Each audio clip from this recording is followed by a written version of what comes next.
same thing. The second one is affiliate marketing, where you get paid for the product sales of someone else's product. It does not require as much traffic, but it requires traffic of people that will buy the product, because if people don't buy, you don't get paid. So the amount of traffic needed is definitely lower. The potential revenue is definitely a lot higher, but you need the right kind of people landing on your site, so it's a little bit more tricky.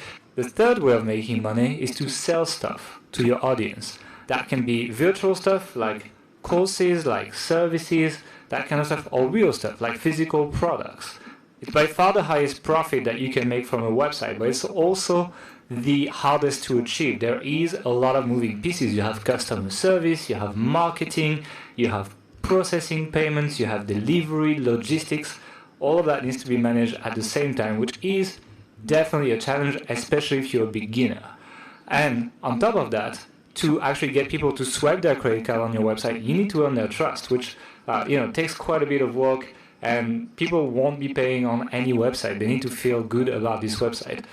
So in terms of profit, it goes ads, which is the lowest profit but the easiest, affiliate marketing, which is a little bit harder but also makes a lot more money than ads, and third, selling your own stuff. That's what makes the most money. Based on these monetization models, what we've done is we've built a 3-step model that focuses on return on investment and webmaster skill growth. It assumes absolutely no prior knowledge, so if you're a beginner, that's fine. And it's been used by many of our members that I mentioned earlier, and I'll mention many more at the end. Each stage builds on top of each other, so you get to stack up revenue from all kinds of monetization methods. So let me explain these stages to you. The first stage, stage 1, authority website, focuses on affiliate revenue and what we call on-page sales. Essentially, this website is going to be talking about products that people are looking to buy, and is going to be using affiliate links to sell other people's products. And when people click through and buy the product, you will get paid. So that is the business model. The goal is to show up on Google for these product names and related product queries, get clicks, and get paid. That is stage 1. Stage 2 is all about developing other channels of traffic and acquiring what we call your own audiences. So things like social media, things like email lists, and additionally, there is other types of content that will be added to this site. So it's all about creating your own channels and then using these channels to also push affiliate offers and monetize with advertising, because you're going to be creating a lot more content. Stage 3 is the final stage of an authority site, and it's going to be about selling your own products for maximum profit using the audiences you've been building in stage 2, the traffic you've been building in stage 1, to convert it to something that makes more money, which tends to be your own products and services. It's often courses, and then it moves to e-commerce and physical products, and you can essentially climb the ladder within stage 3. One thing that is interesting to know, though, is that you don't have to go to the next stage. You can just stick to the one that works. Many sites stay at stage 1 forever, and they're making a lot of money, and they're very happy with it. Now let's zoom into each stage so I can just explain a little bit more how each one works, right? So let's talk about stage 1. Stage 1 focuses on on-page affiliate marketing, like I said, which is people landing from Google on your site and clicking through affiliate links and buying, and you get paid, right? So you are going to be creating content that talks about product, and that is attracting people that are already looking to buy. You're not really convincing them, you're more helping them make a final decision. Additionally to the product-focused content, you will be creating high-quality informational content. The reason why you do that is, first of all, to increase the relevancy of your site in the eyes of Google on the topic that you've picked, on the niche that you've picked, so that it will rank the whole site higher. Second, this high-quality informational content will be used for link building. And link building is essentially other websites linking to your website, and that increases your ranking in Google. We will talk about link building. There's a whole section about this in this webinar, so if you're here for that, it's coming soon. The reason why we picked affiliate revenue initially is because it makes quite good money without the hassle of managing your own product, which takes a lot more work. It can also get results pretty quickly if you do it properly. And for any kind of site that you run, even if you run a stage 3 site, having a blanket passive income of affiliate earnings of several $1,000s per month is really nice. It covers your expenses. It can also serve to buy your time back. So if you have a job or if you're a freelancer, getting a couple $1,000s per month is what's going to allow you to not have this job anymore and focus 100% on your website and grow it in the later stages without having that hassle of dealing with other things in your life. It's also fairly uncompetitive right now, so it's pretty easy to make money from these sites, to be honest. The goal from these kind of sites is not to be a millionaire. It's usually, I'd say, between $2,000 and $10,000 a month. I mean, you saw Robert earlier who makes like $22K a month from this kind of site, so you can make a lot more. But I'd say overall, getting to 5 figures is the goal of these kind of stage 1 sites, right? So now let's talk about each type of content you're going to be producing on this kind of site. First of all, there's the best X for Y, which is going to be your bread and butter. It's a roundup of products good for a specific situation. For example, best shoes for deadlifting. That's an example I take a little bit later in the presentation, so we'll dive into this. But like, people are doing deadlift in the gym. They want the best shoes to do deadlift. What are they? And when people type these kind of queries, they're really looking to buy. So it's a really good type of content to write on your website. Second, we have single product reviews, which are focused on very specific products. So for example, Reebok Nano 7 reviews, those are CrossFit shoes. People who do CrossFit, they definitely Google that kind of stuff. And once again, when they Google a review keyword, they are looking to buy these products. So you can just have affiliate links to that product on this page and make money from this. Then we have things like X versus Y, which is, for example, Vitamix blender versus Blendtec blender. And then people that are looking to buy a blender, they will type these kind of keywords as well. You can have affiliate links and make money from this. And then the big contents, there will be more like ultimate guides. So like, for example, the ultimate guide to Romanian deadlifting. That would be one I would put on this powerlifting website example that I'm just making up right now. And I would write about this because it would be easy to convince people to link to this when they talk about deadlifting or Romanian deadlifting in that case on their website. So that is the kind of content that we'll be creating on stage 1 websites. Now let's talk a little bit about stage 2 websites. One important thing to know is that you maintain the activities that you had in stage 1, so you can keep producing best X for Ys, product reviews, ultimate guides, etc. You just add more on top as you have more money coming in and you can hire writers and things like this. So the goal of stage 2 is to build audiences with things like push notification, email marketing, social media, Facebook retargeting, anything that allows you to essentially build an audience and market to them. Then once you have built this audience, the goal is to engage and promote affiliate offers to these audiences. At this point, you still don't have your own products, but you have, let's say, an email list of 10, 20, 30,000 people that you can email, high-paying affiliate offers to and make thousands of dollars per email that you send, provided they buy. And what is really powerful with stage 2 is that by building these audiences and promoting to them, you're learning what sells, and you're essentially educating yourself about the high end of your niche. You know what products the people in this niche buy a lot and what products they don't buy. And what is important about this is that in the perspective of going to stage 3, where you have your own products, when you have all this information of affiliate offers that sell and don't sell, it tells you exactly what kind of product you should be creating. So that's really powerful. On top of that, to get more traffic to your website so that you can build your audiences, like your email list, your retargeting list, your push notification list, etc., you do tend to expand informational content. So you create new types of content like question posts, answering popular questions. And then to monetize this extra content, not only do you build your audiences and promote products to them, but you also use advertising. So you can put blocks of ads on these kind of new types of content, and they allow you to make your money back on top of building audiences, which adds a lot more revenue potential for your website. We also use these extra types of content for more link building, which means that all the pages that promote affiliate offers, the best X for Y, the product reviews, etc., they will also tend to rank higher as you move into stage 2 because you are building more links essentially. So the new activities of stage 2 include more frequent posting. You'll ideally post several times a week, maybe even every day.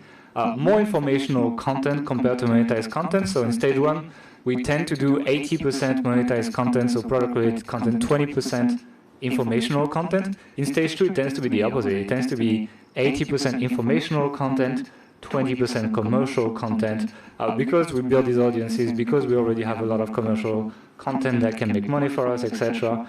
Another activity that we add as well is regular emailing of both new content and commercial content to your email list or to your push notification list, etc. You're just going to be marketing to these audiences essentially. And finally, you're going to have to do things like managing advertising, so putting advertising blocks on your site. A lot of it is automated, and we talk about this in our training. Social media as well, since you're going to be building social media followers, you're going to want to engage them, so you're going to want to regularly post on there, etc. And you're going to be using social media to generate traffic to your informational content as well and grow your brand on these networks. So all these activities are added on top of stage 1 sites activities. So the new types of contents that you are going to be pushing on stage 2 sites are question posts, where you just answer a popular question to snag traffic for it, and we'll talk about this a little bit later. We have how-to posts that are essentially tutorial posts, so like how to tie your shoelaces, for example, would probably be a good keyword, probably not the most interesting, but this has search volume for sure. We have curation posts as well that essentially are finding cool stuff in your industry and reshape it on your blog. Roundups, where you invite other bloggers to give an answer to a popular question, and guest posts, like you let other people post on your site so you get free content essentially. So that's basically stage 2. And then after that we have stage 3, which essentially encompasses everything that we've talked about, except that usually you're going to be swapping successful affiliate promos for your own version of the product. This way you already have the basic funnels, you've already been promoting offers, and then you can just use these promotion emails you've been using, etc., to promote your own products and make more money rather than just a commission. You increase your margin by supplying the product, and then you make more money, essentially. So it's really a good time to launch your products because, well, now you have your own audiences. You have an email list, you have a push list, you have social media followers, etc. Because you've been making money with stage 1 and stage 2, you have money to spend on building high-quality products, maybe buying stock if you're doing physical products, that kind of stuff. You have relationships as well that can affiliate you. When you've been promoting other people's products via an email list, you can just ask them to return the favor and promote your stuff, right? And you have a really good insight into what sells and what doesn't sell in your niche at this point. So it's the good time to launch a product, and you have so much market information that it's really hard to fail. New activities for stage 3 sites include creating audio and video content, creating sales funnels to sell your own products, creating products, recruiting affiliates to promote your products, and buying traffic to also promote your products. So that is pretty advanced, but that's not what we're focusing on today. I just wanted you to have a bird's eye view. Today we only focus on stage 1 sites, and that's going to allow me to go so much deeper into showing you exactly what to do. So let's jump into the plan of action for tonight. First, we're going to learn how to pick a profitable niche for a stage 1 site. Second, we're going to learn how to plan a site that actually makes money. 3, we're going to learn to build a site that looks trustworthy to both Google and our visitors. 4th, we're going to learn how to create content that converts visitors into buyers for your affiliate offers and makes you money. 5, I'm going to show you all the link building tactics that you need so that you can make sure that this content shows up for the keywords it targets on Google, and that's how you make money. So let's jump into it. Step 1. Picking the right niche. And in case you didn't know, a niche is essentially the angle or industry your website is going to be about. So like parenting or skateboarding or, you know, anything that the site is about, essentially. The question that a lot of people ask is, why is picking the right niche so important? Well, to put it lightly, if you pick the wrong niche, it doesn't matter if you do everything else that I'm going to show you in this webinar right, you'll probably not make money because you need a specific set of settings for a niche to make money, especially if you select only stage 1 authority sites. So, after I explain that to people, the question I often get is, what makes a good niche? What is a niche that you can pick and make money in? And the key to finding a good niche is to start with the end, because you don't pay your bills in keywords. You don't pay your bills in search traffic. You pay your bills with money. So where you need to start is where the money is, and the way to do that is figuring out something that you can sell via affiliate marketing for stage 1 sites. So finding an offer or a group of offers within a similar niche. Then the next step is to identify keywords that potential buyers for the products that you can promote with these offers use to find these products online. And the final step is to make sure that the competition is not too tough for these keywords, so you stand a decent chance of showing up for the keywords that you picked in a reasonable amount of time. So you don't want to wait like 2 years before you can show up for these keywords. Now, I'm not saying that you need to absolutely 100% profile everything in your future business here, but you need to see enough opportunities within one niche to say, yeah, let's do this. It's realistic for me to make money in this niche. So when you have that, that's when you know it's a good niche. So we're going to zoom in and show you exactly each step. So the first step, as I say, is finding things that you can sell and make money from. And it's not just anything you can sell. If you have any kind of long-term vision for your site, it's also important that you pick quality products so that your audience actually trusts you and trusts your recommendations and comes back for more recommendations. Most people will start with the Amazon Associate program for affiliate marketing, and it's an excellent choice. It's the one that we usually recommend for people just getting started. We do that with many of our sites with great success, and it means that you can recommend basically most Amazon products and get paid for that recommendation. The good thing with Amazon is they convert very highly as well, so the traffic you send tends to make quite good money. Really, to get started, all you need to do is Google Amazon Associate Program, and the first page that's going to show up is going to be Amazon. The second is us, I think. But the first one is going to be Amazon, so go there and sign up, and you can basically start promoting any Amazon product in minutes. We actually wrote a huge guide on the Amazon Associates program only on the blog, and you can see the URL on the screen. So if you're in a niche that has a lot of physical products, and really if you're looking for the easiest affiliate marketing program out there, it's probably the Amazon Associates program. Even though they reduced commissions a little bit last year, it's still very profitable, and most of our members are using that. But I'm going to show you some alternatives as well, so we don't just get locked on Amazon. We have plenty of sites making money outside of Amazon as well. And we actually have the whole blog post as well on that. You can see the URL on your screen with something like 55 affiliate programs that you can use. Here's some of the biggest ones. These are actually affiliate networks that I recommend you check out for offers because they're really good. You can also sign up in minutes, so just Google their names.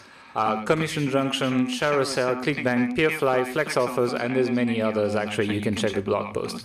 So what I did is I went to Peerfly in that case, and I found a pretty interesting offer that I thought for an anti-wrinkle cream for men that pays $28 per conversion. Essentially, people sign up for a free trial, sign up for a rebill, and then they send you $28 every time you convert someone on that form. And I was like, okay, the wrinkle market for men looks interesting. So I went to OfferVote and Odigger.com. These are search engines for affiliate offers to try to look for more wrinkle type offers. And yep, I found a bunch of other wrinkle offers, and usually you want to find more than one offer in your niche if you want to use one. If I'm combining this with all the anti-wrinkle products on Amazon and multiple networks and so on, I can find a lot of offers that would make the wrinkle niche pretty interesting. So that is how I would, for example, pick my first niche idea, by just looking for offers on these networks, looking on Amazon, etc.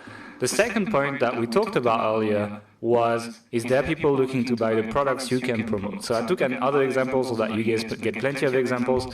In this case, I went back to my powerlifting example that I took earlier, and I searched for deadlift shoes on Amazon.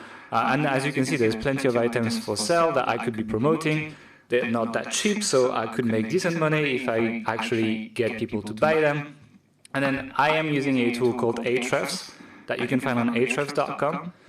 It is not the cheapest tool. It costs $99 per month, but they have a $7 trial that you can use. It is my #1 go-to tool for SEO. That's the only one I really recommend, other than maybe one outreach tool. It is by far the best. So I'm going to use that, and I'm going to make no apology for it, because the data they have is the best in the market, and really there's no free alternative for keyword research anymore. So what I do is I go in the Keyword Explorer tool. So once you log in, once you've created your trial account, you can go there. And I've just typed the product or the product category that I'm looking for, in that case, deadlift shoes. And what I'm looking for usually is I'm looking for a decent search volume around that product category, usually a bunch of keywords with like 500 to 1,000 search volume, and a couple hundred keywords usually tells me that there is a market for this. In that case, yeah, there is. I mean, you can see that deadlift shoes is a 2,000 searches per month keyword. KD is keyword difficulty, meaning Ahrefs' idea of how difficult it would be to rank for this keyword. In this case, 0 is very good, the lowest means easiest, so this is actually very good. 2,000 people searching every month for deadlift shoes and little competition, so that is a very interesting market, the powerlifting market. So by just doing that, by identifying a product category, and I could do wrinkle creams and I could do any category that I have identified an offer for, I can say, well, that is an interesting market. So essentially, step 2 of my niche validation has been confirmed here. Once you have identified categories where you can find an offer and there is good search volume, you need to get an idea of how hard it is to show for these keywords, because it doesn't matter if a lot of people are searching for these keywords. If you have no chance of ranking in Google for them, you're going to make no money. So really, it's quite important to nail that one. In that case, I typed best deadlift shoes on the keyword tool in Ahrefs, and when you scroll to the bottom, you essentially get a breakdown of the top 10 search results, and you get a bunch of metrics around the pages that are ranking that give you an idea of how difficult it would be to rank for this keyword. In that case, what I'm looking for is sites below domain rating 45 to 50 ranking on page 1. And as you can see, there is 4 of them, and there's 3 of them domain rating 47, so it's not that far from 45. So yeah, it's fairly easy. And then on top of that, I'm looking at the number of backlinks pointing to the page's ranking. And when I see pages with 0 backlinks or 1 backlink, it tells me that these domains don't have a lot of authority, and on top of that, they don't have a lot of links pointing to the page ranking. So these things together essentially tell me it's a fairly easy keyword. So that's what I'm looking for. And in this case, yeah, best deadlift shoes is a good keyword to go after. It's not the absolute easiest, but it's definitely doable. So this is essentially a rundown of the 3 questions you need to answer to validate a niche. 1, can I find products for sale that will pay me money for affiliate offers? 2, is there people looking to buy these products? 3, can I show up on Google for the related keywords? It's quite simple, but what I'm going to do is, a lot of people, after I tell them that, they're like, okay, super great, but I still have no idea what niche to pick. So what niche should you go for? And we're going to talk about this now. Essentially, there's 3 categories of niches that we tend to recommend people go after. It's passion niches. So something like, you know, volleyball, or something like horseback riding, that kind of stuff. Problems, so something like acne, something like fear of public speaking, that kind of stuff. Or lifestyle, so that could be parenting, that could be pet ownership, and then you can go deeper, right? It can be pets, or it can be dogs, or it can be chihuahuas. You can go a little bit deeper and kind of like zooming into these sub-niches. But essentially, we like these 3, and here's why. First of all, people spend money in their passions, in their problems, and in their lifestyles. For example, in paintball here, you can see, look at the amount of gear these people have. They have this mask, they have their outfit, they have their guns. I'm telling you, they have protections under their outfit. They spend a lot of money in these things. And it's the same for passions, it's the same for lifestyles, and the same for problems. Another quite interesting thing about these types of niches is they tend to have industry jargon that mainstream sites don't go for. So you will never see the Huffington Post write about Tipman Cronus upgrades. I'm not even sure what this is, but this has 350 searches per month, and I'm telling you, paintball people, they do Google that stuff, and so you're going to be competing with less strong sites because, you know, Wikipedia and the Huffington Post and the big magazine sites, they don't write for it, so you can actually go after it. And third, well, the sites in these niches, they tend to not be that strong. I mean, like, this is one of the best sites I could find in paintball, and it's definitely something I can build. I can probably build something better than this. So they also tend to not have ultra-efficient online marketing systems. So with the stuff I'm going to keep sharing with you guys, you definitely have an edge in these markets. So that's why we tend to like passions, problems, and lifestyles. So now let's do a live example, because I know you guys want to see real life stuff, so let's do it. One of my ideas is like, hey, I could make a fishing site, right? Fishing, it is a passion. People do spend a lot of money in gear for fishing, and I want to see if it is a good niche. So I'm going back to my 3 questions. 1, can I sell stuff? 2, is there people looking to buy this stuff on Google? 3, can I beat my competition? And I've been a bit lazy to find something for sale. I just went on Amazon, and I actually found that they have a substore for fishing And I expect most of you guys will go there and use Amazon to, find offers. So I have just started with Amazon. There's plenty of items, and they actually give me a bunch of subcategories, which will help me with finding, keywords and sub-niches that I can target within the fishing niche. Another thing that I would recommend you do if you are going for Amazon is that you look for the commission rate of the category that you are looking to promote, because some of them, as you can see, it's like 1%. If you want to do video games, you're not going to make a lot of money. Even television, digital, etc. Usually anything tech doesn't work. Even toys, 3% is not that great. Really, I would look from 4.5%. 4.55% is when it gets quite good with Amazon. I have put the URL of the page where you can find the current commission rates. It might change over time, so you should be looking at this. So essentially, in my case, fishing is 5.5%, so I am happy with that. It's good enough, and I think I can make some money here. Now, what I want to do is I will zoom into a subcategory, which is fishing rods, essentially. I found this category on Amazon. Do people search for fishing rods? Are there small sites that do well? How do they make money? Can I beat them? Let's figure that out. So I fire up Ahrefs, and I type best fishing rod in there. And I try to evaluate if there's people looking to buy those Amazon items. And indeed, there are quite a bit. I mean, if you look at best fishing rods, there's 2,100 people searching for it. Keyword difficulty is still below 5, so it's quite low. Best BDO, best fishing rod, I have no idea what this is. Best fishing pole, which is the same thing, 800. And so, yeah, there is people looking to buy these items. So I have confirmed that. Now, what I've done is I've zoomed in even more, and I have picked the keyword best telescopic fishing rod that you can find on the previous slide. As you can see, it's like the 6th or 7th one. And I wanted to see exactly how many people search for it. In this case, 910 people search for it every month. And there is 0 keyword difficulty, and the parent keyword, telescopic fishing rod, has 2,400 searches per month. So it looks very interesting. It's very low competition with decent volume. So what I'm doing is I'm reopening the same screen that I took for the deadlifting shoes and looking at the domain rating. And as you can see, like number 1 is domain rating 17. As we said, anything below 45 is fairly low. Anything below 25 is really low. Number 1 is 17 domain rating. Number 2 is 7. Number 3 is 9. And they have very little backlinks pointing to their pages. It looks definitely doable. So what I'm doing as well is I'm opening my competitors' URLs and getting a feel for the site that they're building, how much effort they're putting into it, how many words, etc.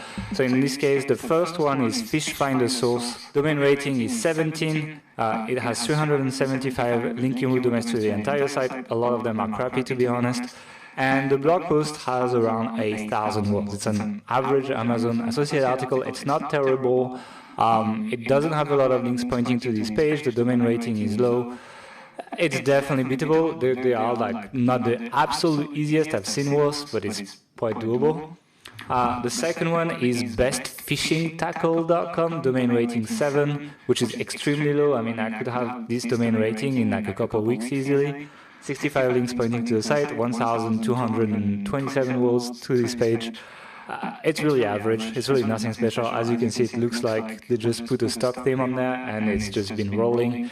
And well, they're making money, so I think I can beat that. And 3 is a generalist review site called topreviewsguide.com, domain rating 9, also very low, 69 included domains. And it's interesting because I think he's modeled after 10beasts.com, which is a case study site by nichepie.com. He has been making a lot of money, but this site is not very good, not making a lot of money. He might be reading Authority Hacker this site as well, because the ad placement, the theme he's using, etc., tells me that he's been reading us. He won't be hard to beat because he doesn't specialize. He just reviews absolutely everything. And so I would make a more niche site focused on fishing. So I could beat it, plus it has low authority, so it's really not hard to beat number 3. So I would establish that I could land in top 3 quite quickly.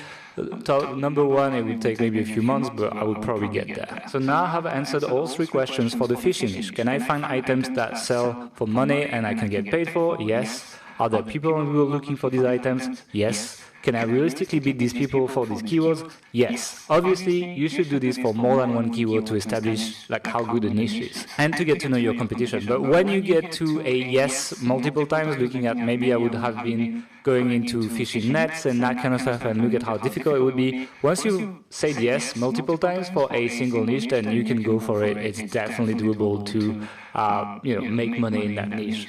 I know a lot of people will have second thoughts about this. They will think there's some kind of secret sauce to niche selection. Really, there isn't. It's just you need to be confident in the business model. You need to look at the competition. You need to look at how the numbers look and if you realistically can show up there. And most importantly, you need to understand how you will make money before you start your site, where the buyers come from, etc. That's it. It's really not more complicated than that. So usually when we finish niche selection, we get people really excited and they're like, oh, let's build the site, let's go, let's do it. Well, not so fast. Many people make that mistake. When they pick the niche, they go and they buy hosting, they buy tools, they spend money, they spend ages picking a WordPress theme, and they fail.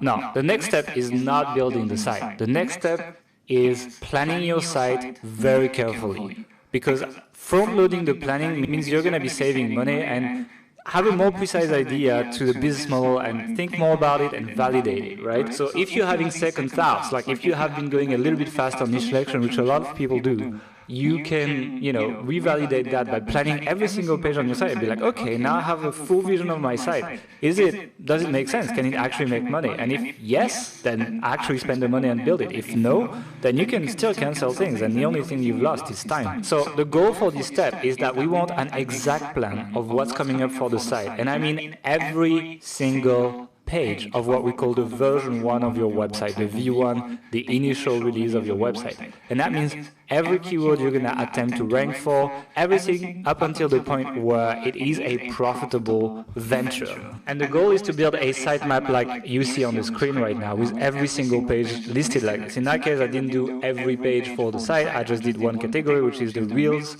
and I zoomed into bait casting, and then I actually found interesting keywords inside bait casting reels, and that's how I did it. And then I planned some informational content like we do for our stage 1 site. But what you want is you want to build a mind map for this site so that it's just very precise what you're going to be building before you get to build anything. It's kind of like building a house. You need a plan first. So the first step to building your sitemap is to make a big list of competitors in a Google spreadsheet. It's free to use. You should do it. It's going to be massively useful for keyword research, and it's going to help you find essentially the best keywords that you should put in your sitemap, the ones that you have the most chances to rank for initially. Keep it simple.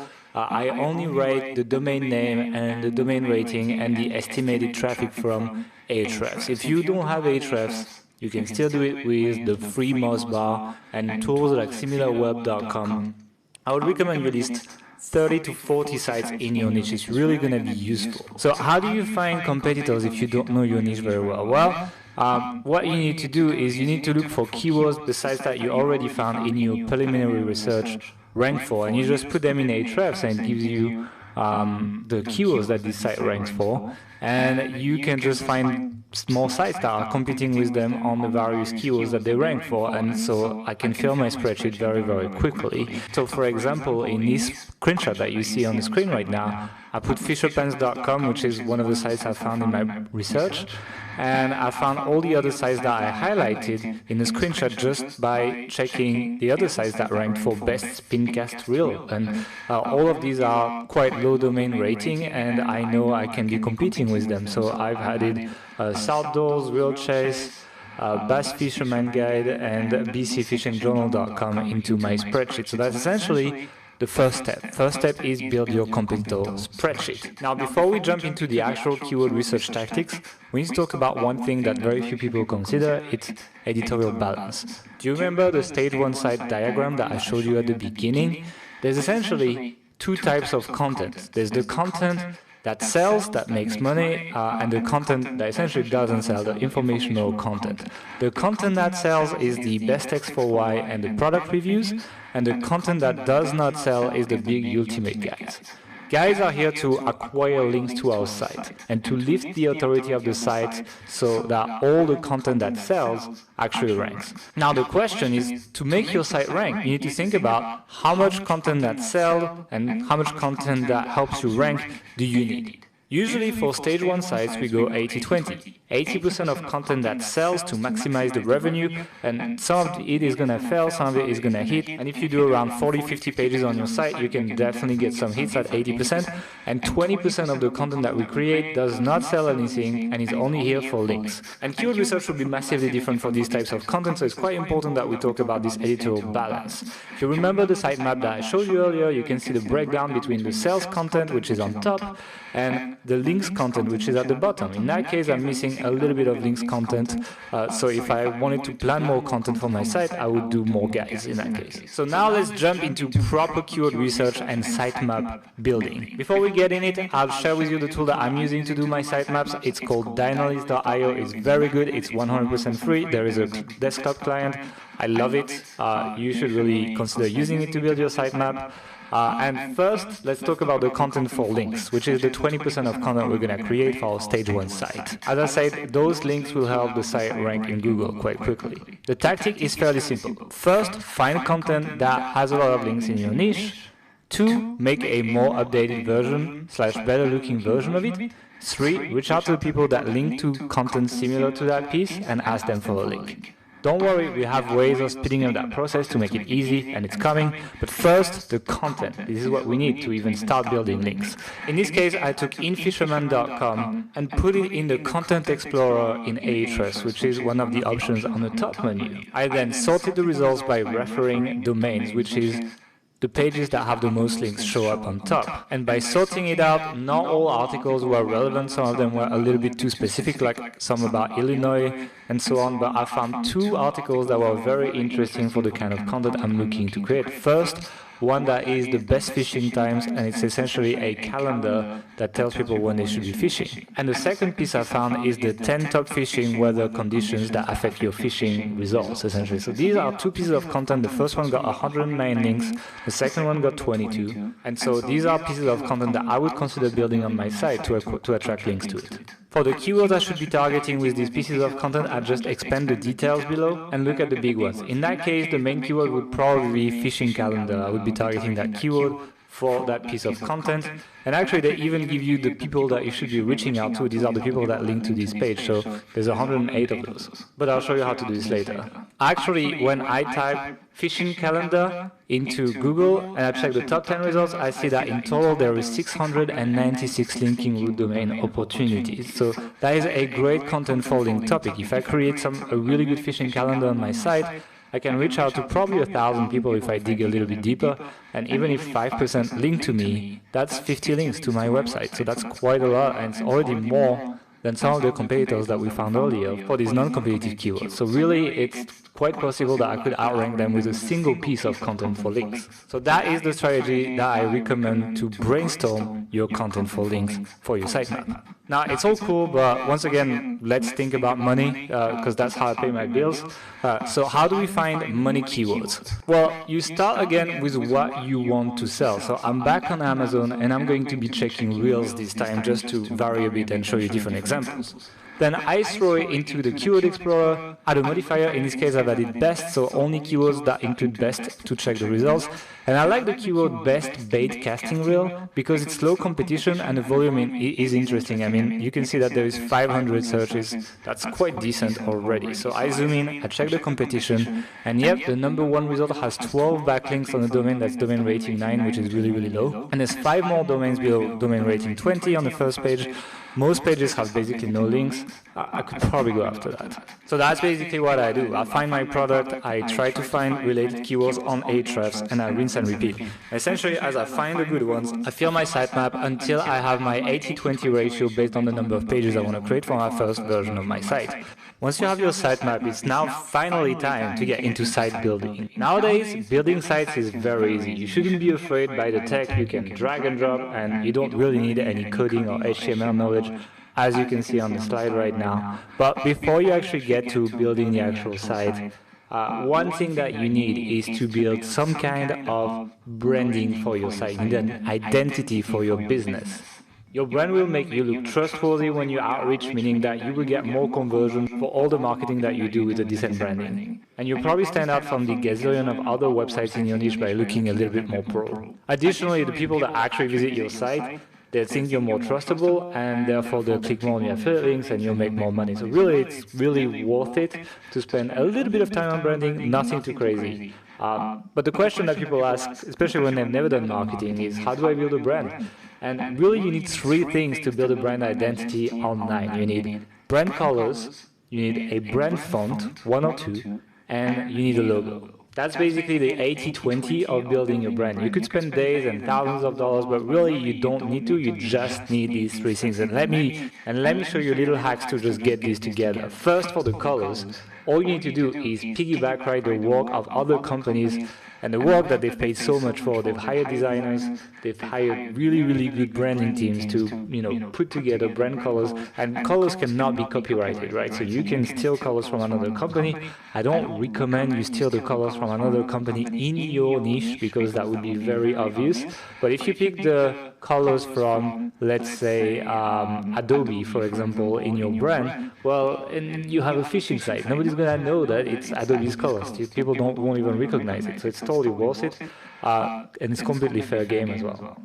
Now for the fonts, once again, just piggyback right the work of other people, go on fontpair.co, and you can just pick fonts that go together. It's done for you, and they will give you the fonts that you should be using for your branding. For the logo, what I tend to do is I tend to go on fiverr.com. There are really good logo designers, and it's by far the cheapest place where you can get a logo done, and it's looks pro. In this case, it's $50 for a logo, not a lot of money, and totally worth it to look like professional.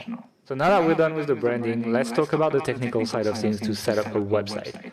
This is how you structure building a website. Don't worry, it's not that complicated. First of all, you have a domain name. So in that case for us, we're called authorityhacker.com. This is our domain name, right? Then when you buy this domain name, you point it to a hosting company. The hosting company is the company that will have the computers that have the files of your website and essentially serve them at any time of the day or night. So you can't have your website on your computer. You need to pay someone to do that. Then you point that domain to the hosting. Then once you have the servers rented from a company, and you see it's very easy, you install the operating system of your website. In this case, it's going to be WordPress. It is by far the most used CMS in the world, and it's very, very easy to use. Then once you have the operating system up, all you need to do is install a theme on your system so that you decide the look of your site. I'm going to also give you free alternatives for that. And then once you have your theme and you've decided the look, you can add functionalities to your site with plugins. And this is the last step. Essentially, it's things like share buttons, things like contact form. These are done via plugins. So that's how we're going to set it up. I'm going to walk you through step by step right now. So we're going to be using WordPress. 26.3% of the top 10,000 sites in the world use WordPress. It's very secure, and it's 100% free as well. In terms of hosting, we use SiteGround. We recommend SiteGround for people starting out. It is by far better than Bluehost or whatever other bloggers are recommending. It doesn't pay as much. I'm not even putting my affiliate link here, but it is what we recommend to people that follow us. And you can one-click install WordPress on SiteGround, so it's very easy. It costs something like $3 a month or something. It's not very expensive. Now, when it comes to the theme, we recommend you use GeneratePress. GeneratePress is essentially a very bare-bone theme that works very well on mobile, which is not the case of every WordPress theme, and it makes your site very fast. It's very lightweight, it's very easy to use, it has a lot of customization options, and once again, it's free, so it's kind of good if you're budget conscious. This is actually the theme that we use for the new version of healthambition.com that we put online a couple months ago now, and it is working wonderfully well, much better than the version that we had before. If you want a drag and drop builder like the one I showed on the initial slide, you can use something like Elementor or Thrive Architect. I used to love Thrive Architect. I tend to love Elementor a little bit more these days, especially with the new theme builder that they have released. It's super sexy. You can essentially completely edit any part of your site with drag and drop, which is wonderful and was not possible until now, so I highly recommend it.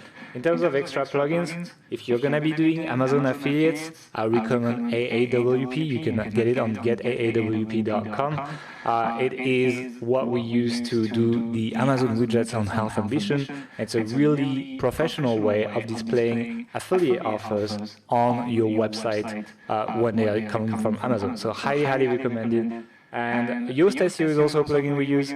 Sometimes it's good, sometimes it's bad. It tends to not be as good as it used to be, but here we still use it, so I'm going to share it with you today. We use it to optimize the meta tags of our Health Ambition posts, so that's what I recommend that you use.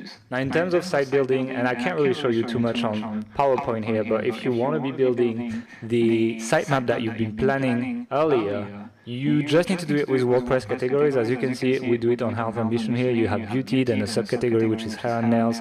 We have also under hair and nails, we have gray hair, hair loss, hair removal, etc. So essentially, we're following the same logic of the sitemap when we build our sites with categories now. And if you want to design these category pages to make them more personalized, then that's when we use the new Elementor theme builder. It's really powerful, and you can basically make any category page look the way you want. Really good and easy setup. Hard to show more on PowerPoint because we're on PowerPoint, but if you want to see me build sites live, I'll show you an alternative at the end of this webinar. So once you've created your categories and you have essentially rebuilt your sitemap on your basic WordPress site that you're hosting on SiteGround, that's when we get to content creation, because your site now has no content. It exists, you have planning, you have everything.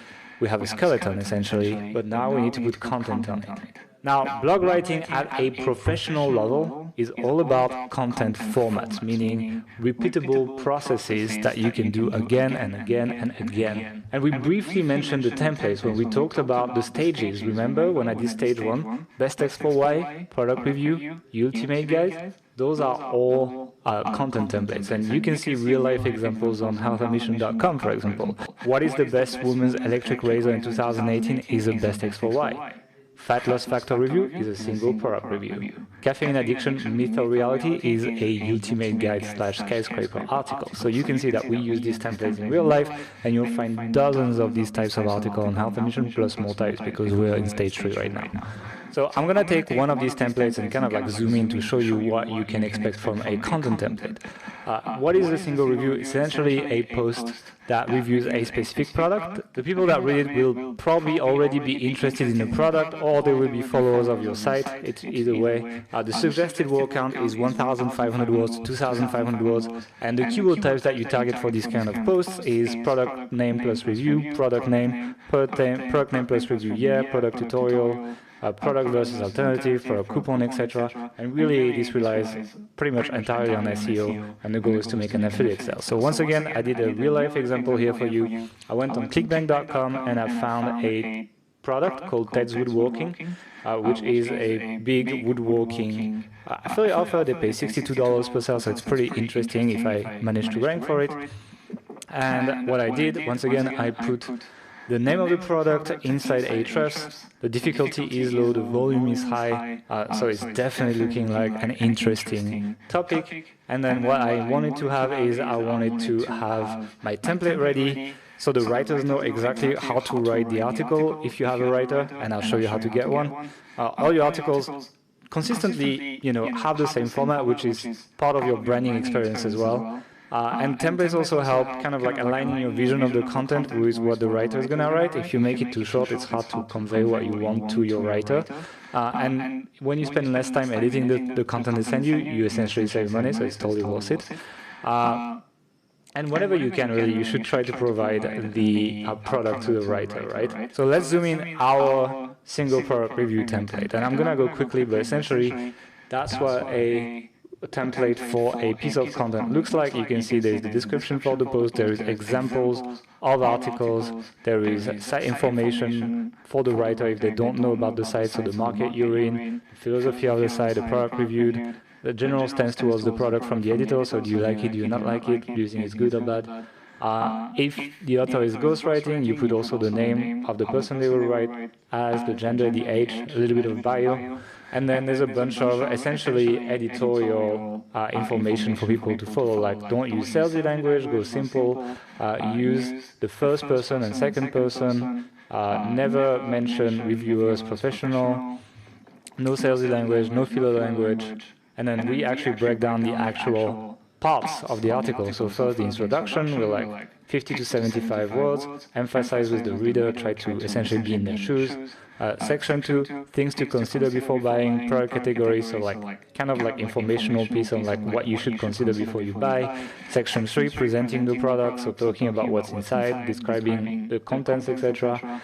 Section 4, what is good, what is bad. Section 5, social proof, you know, what people say about them on the internet. Section 6, alternatives, so things that people could buy instead to fill the same need. Section 7, conclusion. So essentially that is what our writing templates look like. If you haven't taken a screenshot, I'll actually make this as part of the goodie bag at the end, so you'll be able to find this. And that is what you want for every type of content you have on your site. And then once you have these templates ready, what you want is you want to build an editorial machine. And for this, we recommend you use Trello.com, which is a free to-do system. You can put all your brainstormed ideas in Trello from your spreadsheet or from your sitemap. And then when you're ready to write about it, you move it to a draft section. You can either outsource the content to someone else, you can assign it to someone else. And then when the writer is done, you essentially upload it to the card, you put it in the to-edit section. When you are done editing it, you have the formatting/uploading column, and then when you're done, you can essentially archive the card. So it's pretty much a very simple to-do system for your editorial calendar, and it's 100% free as well. And you know, I was talking about editorial calendar. Trello does have a calendar function in it, so it's really cool because you can actually see, you know, how often you want to post, and you can adjust your editorial calendar that way. So yeah, highly recommended that you work on templates plus an editorial calendar on Trello. Now, I know a lot of people want to hear about outsourcing content, so I'm going to show you really quickly. We're already running out of time for this webinar, and I still have a lot to cover, so let's get going. But the first thing I think you should do is you should write the first 10 articles. Don't start outsourcing right away, because writing the first 10 articles is what allows you to set the tone for your website and to give a benchmark to the writers you're going to be hiring. So you can be like, this is what I expect, this is the level of quality I expect. And every time they send something to you, you can compare it to the article, the benchmark that you gave them, and then it's pretty obvious whether it's on the same level or not. And then if it's not, then you can send it back for revisions, and usually the writers have to work harder, which does happen pretty frequently when you outsource content. Plus, it gets you to actually learn about the niche. And I really recommend that you don't compromise when you outsource content. It will happen very often that writers will cut corners, but you need to understand that your content is your product when you're a stage 1 site, and you want your product to be as good as possible if you want to stand out and if you want to grow as a website. Crap content websites don't do well. One thing that we have noticed though is that paying writers more after 2.5 cents per word is not really correlating with higher quality. It's just about screening the people. So it doesn't mean you have to pay a lot. It just means you have to be screening for writers. But do expect to edit the content that you receive, especially at the beginning. Now I'm going to show you an easy way of outsourcing content, and that's going to be using textbroker.com. So we have a strategy for textbroker.com as well that you can be using. Essentially, TextBroker has an option called Open Orders, which gives your content orders to writers that have been assigned to a certain category that you have selected. And some of it will be good, some of it will be not so good. The not so good one, you will ask for revisions or you will have to edit it. But the good one, you give them a tip. Usually I send them around $5. And then I invite them to my private team that you can build on TextBroker.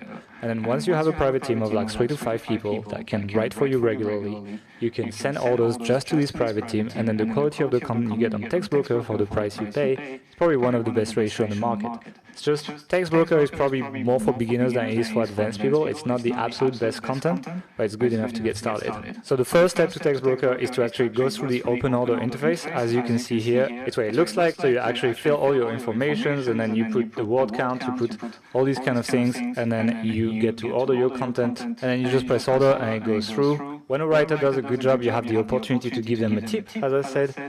So I just send them a tip and I say, hey, thanks. And after that, I invite them to my team. In that case, I invite him to the health ambition team because he did a good job, right? And after he received the bonus, the writer emailed me back, thanks so much for the bonus, I really appreciate it. I'm grateful for the invitation. I am joining in, see you later. And then boom, I gave him assignments and he took care of it. And now I have a real relationship with that writer and I can take it to the next level.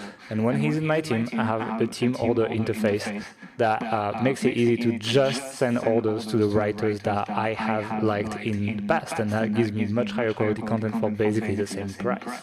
If you don't want to do all of that, it's also possible. Wordagents.com is pretty good. Like, they kind of do everything for you. They even know what we do, etc. So they can help you. It's going to be more expensive though, usually around double the price. So it depends if you have more time or more money. All right, now let's go through link building, because I know you guys are interested in link building. Now, if you have your content ready, you've uploaded it on your site, let's talk about how you're going to get links and how you're going to start ranking in Google to make money, essentially. And the first thing I want to talk about is link building funneling. It's something that I think we're the only ones doing. If any of you guys ever try to do outreach link building, you know how painful it can be to find sites to ask links to, and having sites that say yes, it's not that many people. You have to find their emails, you have to negotiate, you have to get a yes, and you know, it's difficult. Yet most people stop there. When they get their links, they completely forget about the person that said yes, and they just try to find more people to get links from.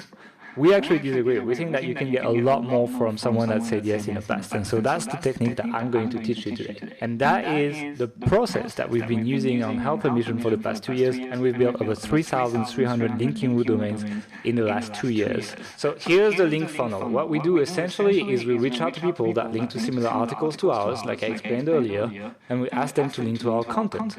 For those who say yes, we follow up and ask them for a guest post that gets linked to our commercial pages, the pages that make us the most money. And then after that, we add them to what we call our sharing army. And these people get to share our new informational content to give it more social proof. So let's go back to the example I gave you earlier on Fishing Calendar so that you get an idea of a real life example. This is the piece on Fishing Calendar. They had 108 linking root domains, and I can find the people from Ahrefs. And when I actually checked for everyone ranking for Fishing Calendar, there was 696 link opportunity. To all these people, I'm going to send this email. Hey Nam, I was doing some research the other day for a new blog post of ours, and I stumbled on your piece about, and then I put the topic and I put the URL. I found it super awesome and inspiring, so thanks for that. However, I did notice that you linked to the competitor, and I think that our new piece is slightly more researched and up to date than theirs.